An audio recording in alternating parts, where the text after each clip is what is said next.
یہ ہے مقبوضہ بلوچستان۔ آج پیر 27 مارچ سال 2023 ہے۔ بلوچستان ٹوڈے سے آج کے علاقائی خبروں کے ساتھ میں ہوں آپ کا میزبان الیاس بلوچ۔ بولان میں پاکستانی فورسز کا فضائی آپریشن دوسرے روز بھی جاری رہا۔ تربت آئی ہیڈ کوارٹر پر مسلح افراد کا حملے بعد فورسز کی سول آبادی پر فائرنگ۔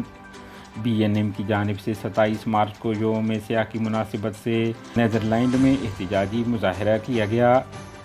شکراگے بلوچ آباد میں پاکستانی آرمی چوکی پر حملے کی ذمہ داری بلوچستان لبریشن فرنٹ نے قبول کر لی ہے۔ بلوچ لبریشن آرمی کے ترجمان جیند بلوچ نے جاری بیان میں کہا ہے کہ گزشتہ رات کیچ کے شہر تربت میں قابض پاکستانی فوج کے مرکزی کیمپ کے حفاظتی چوکیوں کو گرنیڈ لانچر کے ذریعے نشانہ بنایا۔ جھل مگسی جنداور روڈ پر نوشہرہ کے قریب پرانی دشمنی کے بنا پر مسلح افراد نے ویگن سواروں پر فائرنگ کر دی، جس میں 3 افراد ہلاک اور 3 زخمی ہو گئے۔ تربت اور بولان الگ الگ واقعات میں بچی سمیت 2 افراد ہلاک، 2 زخمی۔ قلعہ عبداللہ 2 گروہوں میں ہاتھا پائی، 1 شخص ہلاک۔ تربت روڈ حادثے میں 4 زخمی ہو گئے۔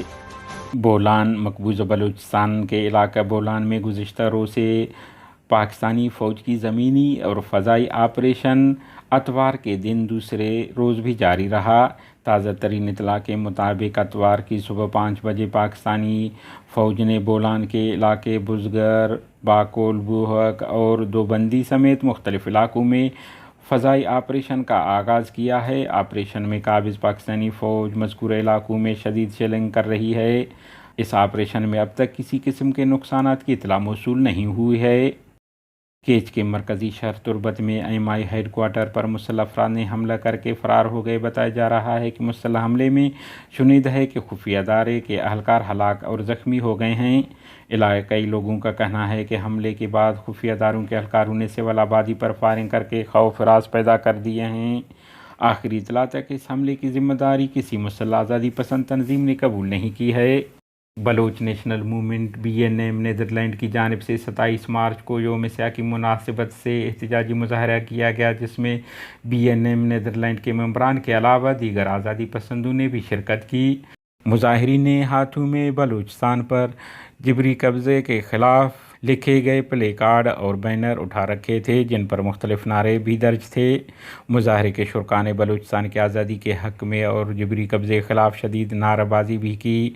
مظاہرین سے خطاب کرتے ہوئے مقررین نے کہا کہ 27 مارچ 1948 کو نوزائیدہ قابض ریاست پاکستان نے ہماری آزادی سلب کر کے ہمیں غلامی کی دلدل میں دھکیل دیا۔